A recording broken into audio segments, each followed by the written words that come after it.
వైఎస్ఆర్ వారసుడిగా ప్రజల అభిమానం అనుచరగణం సపోర్ట్ చేసుకుని ఇష్టారాజ్యంగా రెచ్చిపోయారు ఏపీ సీఎం జగన్.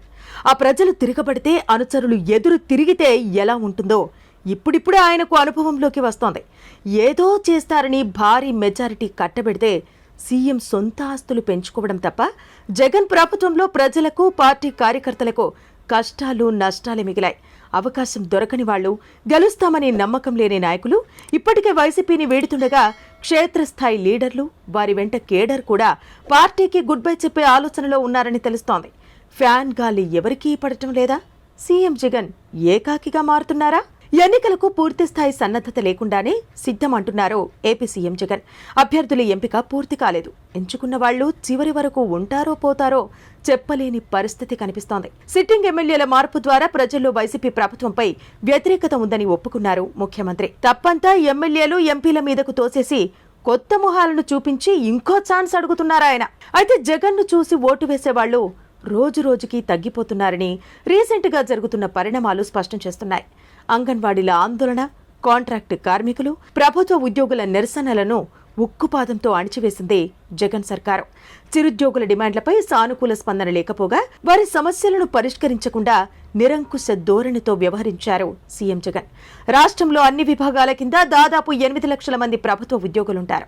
వీరి కుటుంబాలు, బంధువులు, స్నేహితులను కలిపితే 50 లక్షల వరకు లెక్క తేలుతారు. ఈ సంఖ్య రాష్ట్రంలోని మొత్తం ఓటర్లలో 10% సమానం. వీరిలో ఎక్కువ మంది జగన్ కి ఇంకో ఛాన్స్ ఇవ్వడానికి రెడీగా లేరనే చెప్పుకోవచ్చు. ఎప్పుడు ఎన్నికలు వస్తాయా, ఎప్పుడు వైసీపీ ప్రభుత్వాన్ని దించేద్దామా అని ఎదురుచూస్తున్నారు. సంక్షేమ పథకాలకు బటన్ నొక్కడం తప్ప రాష్ట్రంలో ఇంకేం పని చేయలేదు జగన్ ప్రభుత్వం. ముఖ్యంగా గ్రామ పంచాయతీలకు బడ్జెట్ కేటాయింపులు, కేంద్రం నుంచి వచ్చిన గ్రాంట్లు కూడా ఇవ్వకుండా ఆ నిధులు మొత్తం సీఎం జగన్ సొంత ఇమేజ్ పెంచే బటన్ పథకాలు, వాటి పబ్లిసిటీకే వాడేశారు. లక్షలు, కోట్లు ఖర్చు పెట్టుకుని సర్పంచులుగా గెలిచిన వాళ్లకు అప్పులు తిప్పలే మిగిలాయి. సొంత డబ్బులతో పనులు చేసినా ప్రభుత్వం నుంచి బిల్లులు రాకపోవడంతో అనేక మంది గ్రామస్థాయి వైసీపీ నాయకులు కోట్లలో అప్పుల పాలయ్యారు. తమ గోడు పట్టించుకోండి మహాప్రభో అని ఎన్నిసార్లు విన్నవించినా తాడేపల్లి ప్యాలెస్ రారాజు మనసు కరగలేదు. సర్పంచుల సంఘం అసెంబ్లీని ముట్టడిస్తే వారికి పోలీసుల బూటుకాలి తన్నులతో సత్కారం చేసింది జగన్ సర్కార్. ఆంధ్రప్రదేశ్లో మొత్తం 27,800 గ్రామాలుండగా సుమారు 14,000 గ్రామ పంచాయతీలున్నాయి. ఒక్కో పంచాయతీలో సర్పంచ్తో పాటు సరాసరి 10 మంది వార్డు మెంబర్లు ఉంటారనుకుంటే వీరి జనాభా 1,50,000. వీరి కుటుంబ సభ్యులు, బంధువులతో పాటు ఒక్కొక్కరు కనీసం 10 మంది నుంచి వందలు, వేలల్లో ప్రజలను ప్రభావితం చేయగలరు.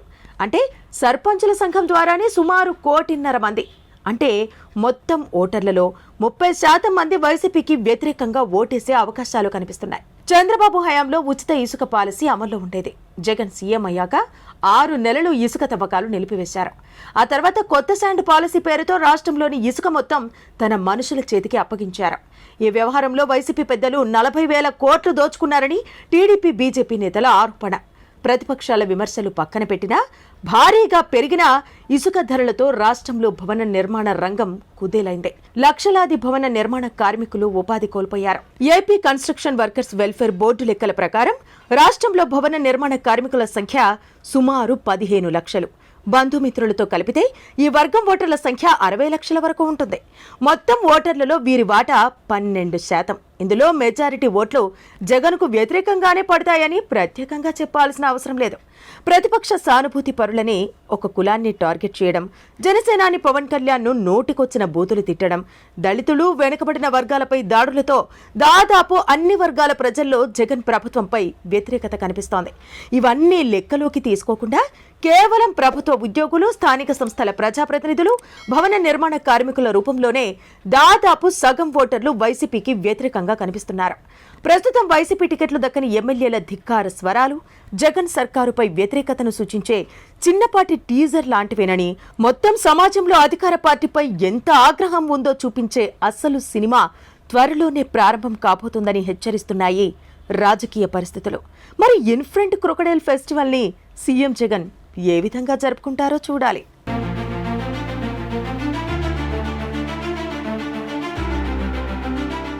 Like, share and subscribe to Rajaniti channel.